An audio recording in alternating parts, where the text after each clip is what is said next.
तारीख 29 अगस्त nuclear submarine INS Arighaat Indian navy में शामिल होती है।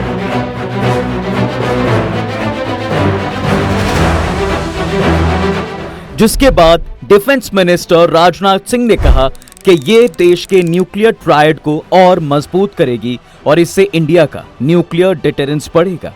इसके फौरन बाद इस पर चीन के सरकारी मीडिया ने कहा है कि न्यूक्लियर पावर का इस्तेमाल पीस और स्टेबिलिटी के लिए ही करना चाहिए, ना कि ताकत दिखाने और न्यूक्लियर ब्लैकमेलिंग के लिए।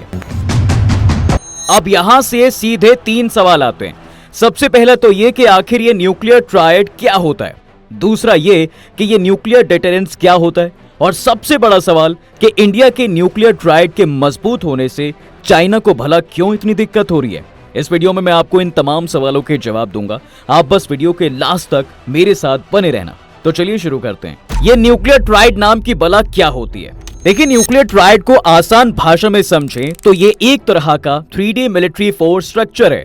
3D स्ट्रक्चर को एक लाइन में समझा जाए तो इसके तहत मिसाइल की 3 तरह की कैटेगरी है, यानी ये तिगड़ी है। इसमें न्यूक्लियर अटैक जमीन, हवा और पानी तीनों आयामों से किया जा सकता है। जब कोई देश इन तीनों तरह से किसी टारगेट पर न्यूक्लियर मिसाइल या बम लॉन्च करने के काबिल हो जाता है तो कहा जाता है कि उसका न्यूक्लियर ट्रायड पूरा हो गया है। और इंडिया एक न्यूक्लियर ट्रायड वाला देश है।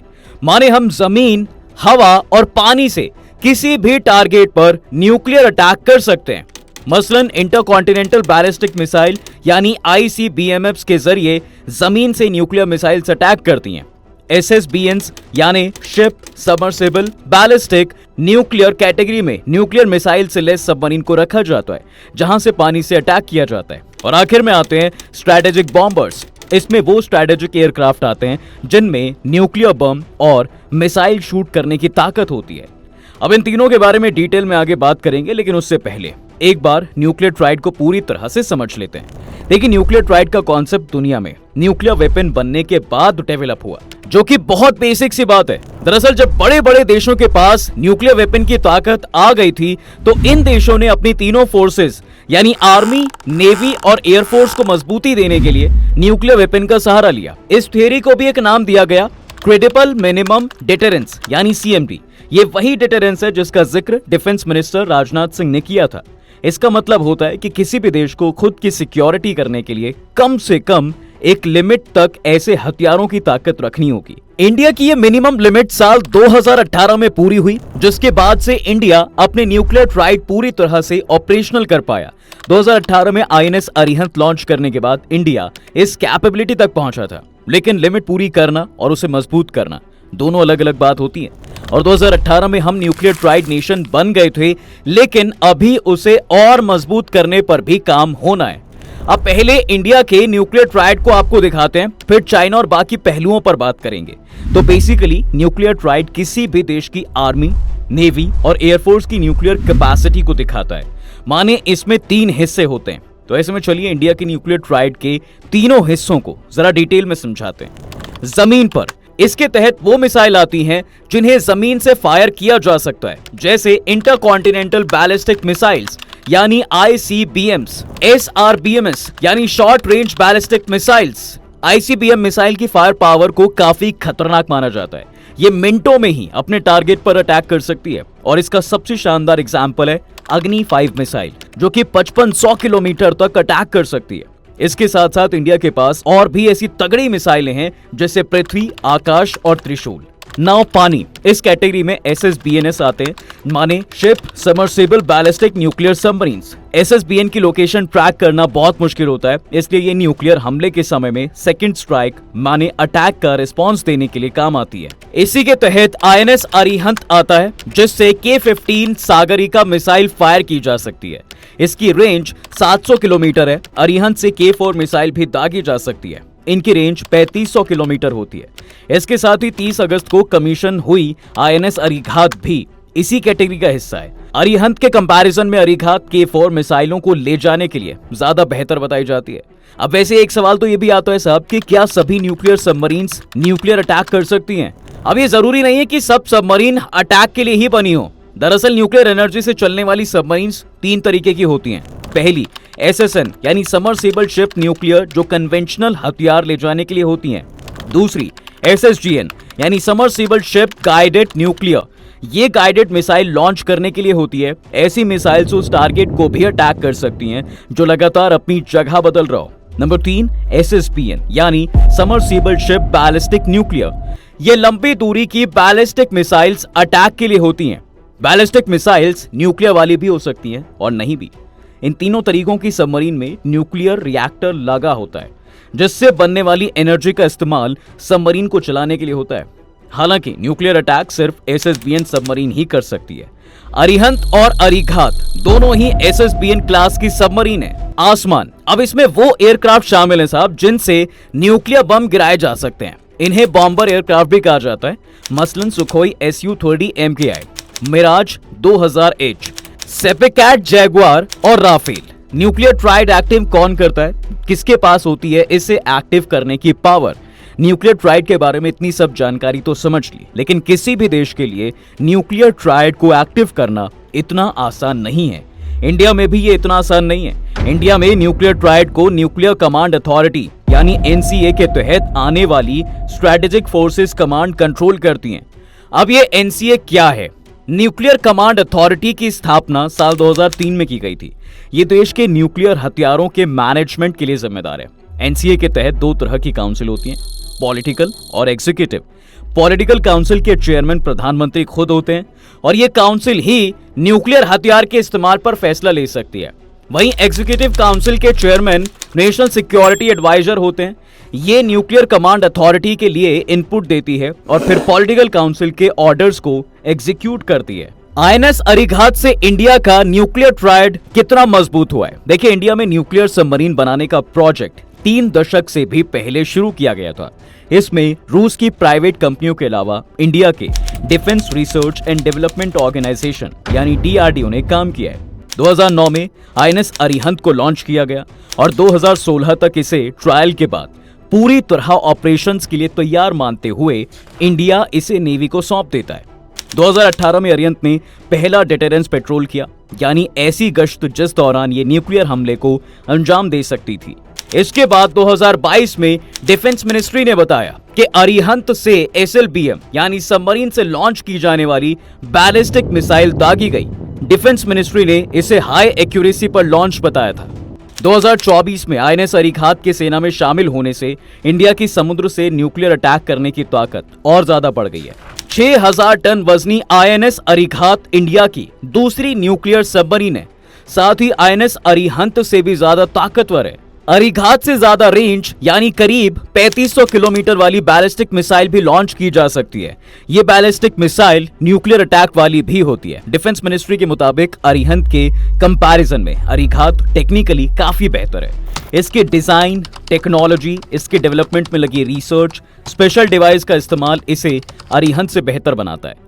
अरिहंत के मुकाबले इसमें 60% तक सिस्टम और डिवाइस भी इंडियन हैं, जिन्हें इंडिया के साइंटिस्ट ने तैयार किया है। सब कुछ जरूरी सिस्टम पूरी तरह स्वदेशी हैं, इसलिए इंडिया के विदेशों पर डिपेंडेंसी भी काफी कम हो गई है। वहीं INS अरिहंत की डिजाइनिंग में रूस की मदद ली गई थी। इसके डिजाइन रूस की अकुला 1 सबमरीन पर बेस्ड है। हालांकि इसे Indian navy, Bhabha atomic research centre यानी BARC और defence research and development organization यानी DRDO ने मिलकर बनाया। साथ ही टाटा पावर और लार्सन एंड टुब्रो कंपनियों ने भी इसमें सपोर्ट किया है। अब मेरे मन में एक सवाल ये भी आ रहा है कि यार इंडिया के अलावा कौन कौन से देश के पास न्यूक्लियर ट्राइड है? तो दोस्तों, इंडिया के अलावा अमेरिका, रूस, चीन और पाकिस्तान के पास भी न्यूक्लियर ट्राइड की पावर है। इसके अलावा इजराइल के पास भी न्यूक्लियर ट्राइड होने की बात कही जाती है, लेकिन इसका ना कोई सबूत है और ना ही इजराइल इस बात को मानता है। फ्रांस के पास भी पहले न्यूक्लियर ट्राइड की पावर थी, लेकिन जब से फ्रांस ने ग्राउंड से लॉन्च करने वाली मिसाइलों को त्यागा है, वो इस कैटेगरी से बाहर हो गए। अब सवाल आता है कि ट्राइड होने का फायदा क्या है? आखिर हमें ट्राइड ये क्यों चाहिए? लेकिन न्यूक्लियर ट्राइड की पावर देशों को कई लेवल पर कई तरह की मजबूती देती है, जिसमें सबसे जरूरी है बैलेंस ऑफ पावर। इंडिया अपने बॉर्डर्स चाइना और पाकिस्तान के साथ शेयर करता है। अब इन दोनों ही देशों के साथ हमारे रिश्ते कैसे हैं, ये शायद मुझे आपको बताने की जरूरत तो है नहीं।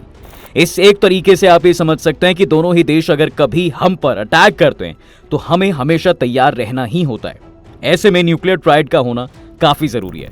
साथ ही साउथ एशिया में चीन को काउंटर बैलेंस करने के लिए इंडिया का न्यूक्लियर ट्रायड एक बड़ा रोल प्ले करता है, माने ये पावर को बैलेंस करने के भी काम आता है। इसके अलावा न्यूक्लियर ट्रायड सेकंड स्ट्राइक माने अटैक के रिस्पॉन्स करने के लिए भी किसी भी देश को जरूरी ताकत देता है। इसके साथ साथ क्रेडिबल मिनिमम डिटरेंस के लिए भी काफी जरूरी होता है।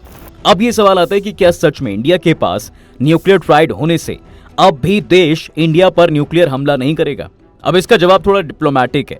दरअसल न्यूक्लियर वॉर के मामले में इंडिया की नीति पहले हमला नहीं करने की है।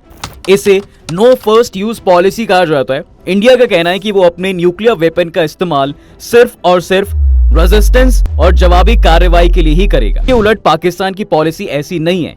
पाकिस्तान कई मौकों पर धमकी देता रहता है कि वो जंग में पहले न्यूक्लियर अटैक कर सकता है।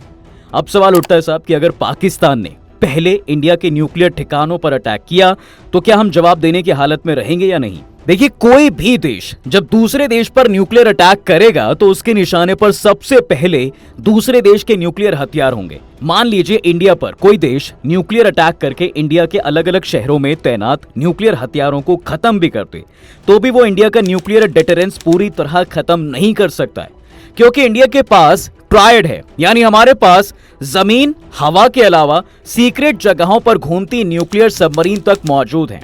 दोनों सबमरीन 83 मेगावाट वाले लाइट वाटर न्यूक्लियर रिएक्टर पर चलती हैं।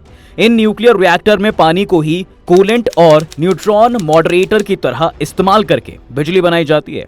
अब आईएनएस अरिहंत और आईएनएस अरिघात नॉर्मल डीजल से चलने वाली सबमरीन के मुकाबले में कई महीनों तक पानी के अंदर रह सकती हैं। इन्हें बाकी सबमरीन्स की तरह ईंधन भरवाने के लिए पानी के बाहर आने की जरूरत नहीं है। महीनों के सफर के दौरान ये सबमरीन रडार से भी बचकर रह सकती हैं। मतलब ये कहां छुपी हुई हैं, ये पता नहीं लगाया जा सकता। ऐसे में अगर इंडिया जमीन और हवा से न्यूक्लियर अटैक कर पाने की हालत में ना भी हो तो भी वो हमला करने वाले देश पर इन सबमरीन से न्यूक्लियर अटैक कर सकता है। इंडिया पर न्यूक्लियर हमले की सोचने वाले देश के लिए यही डर काफी है साहब। इसे ही न्यूक्लियर डिटरेंस कहा जाता है। और इसी डर के चलते चीनी मीडिया ये कह रही है कि परमाणु हथियारों का इस्तेमाल न्यूक्लियर ब्लैकमेलिंग के लिए नहीं होना चाहिए। खैर, चाइना कुछ भी गए, पर इंडिया अरिहंत और अरिघात से भी बड़े 2 न्यूक्लियर बैलिस्टिक सबमरीन बना रहा है। इनका वजन 7000 टन है। इनमें से एक को साल 2021 में लॉन्च किया जा चुका है, यानी समुद्र में उतारा जा चुका है। अब इसके समुद्री ट्रायल होने बाकी हैं फिलहाल। इसके बाद इसे भी नेवी को सौंप दिया जाएगा और फिर दुनिया में अपना रौब जमाने वाले देश कुछ ना कुछ तो बोलेंगे ही। पर वो कहते हैं ना, कुछ तो लोग कहेंगे ना, सुना कीजिए। वैसे रौब दिखाने वाले देश से याद आया कि अमेरिका और चीन के मुकाबले इंडिया कहां है। देखिए, अभी अमेरिका के पास 14 SSBN क्लास की सबमरीन्स हैं। इसके अलावा तेजी से हमला करने वाली 53 सबमरीन्स हैं। चीन के पास 12 न्यूक्लियर सबमरीन है। इनमें से 6 अटैक सबमरीन हैं जो न्यूक्लियर अटैक कर सकती हैं। वहीं इंडिया के पास 16 कन्वेंशनल सबमरीन्स हैं। इनमें से 7 सबमरीन किलो क्लास की है, 4 शिशुमार क्लास की कही जाती हैं, जबकि फ्रेंच टेक्निक से बनी स्कॉर्पियन क्लास की अटैक सबमरीन भी है। चलो उनके बारे में थोड़ा डिटेल में बता देता हूं। किलो क्लास सबमरीन डीजल से चलने वाली ये सबमरीन इंडिया ने रशिया से खरीदी थी। 80 के दशक से इनकी खरीद शुरू हुई। ये करीब 30 साल तक चलती है। कुछ नए डिवाइस लगाकर इन्हें कुछ साल और चलाया जा सकता है। शिशुमार क्लास सबमरीन, इन्हें जर्मन कंपनी HDW ने डेवलप किया है। इन्हें भी 80 के दशक से इंडियन नेवी में शामिल करना शुरू हुआ था। स्कॉर्पियन क्लास सबमरीन, ये फ्रांस की मदद से इंडिया में ही बनाई जा रही हैं। इनमें से पहली सबमरीन INS कलवरी को 2017 में नेवी में शामिल किया गया था। उसके बाद से अब तक 4 और ऐसी सबमरीन नेवी में शामिल की जा चुकी हैं। इंडिया में साहब इस समय INS अरिघात और INS अरिहंत को मिलाकर कुल 18 सबमरीन ऑपरेशनल हैं। हालांकि हर वक्त करीब 30% सबमरीन की मरम्मत चल रही होती है। ऐसे में ऑपरेशनल सबमरीन की तादाद कम हो जाती है। बहरहाल जो भी हो, इतना जरूर तय है कि हमारे ट्रायड के मजबूत होने से न सिर्फ हमें सेफ बनाया गया है, बल्कि अब दुनिया में भी ये इंडिया की ताकत को दिखाता है। वीडियो को लेकर आपकी क्या राय है, मुझे कमेंट्स करके जरूर बताएं। वीडियो अगर आपको पसंद आए तो इसे लाइक और शेयर जरूर करें और जाते जाते चैनल को सब्सक्राइब करना बिल्कुल ना भूलें।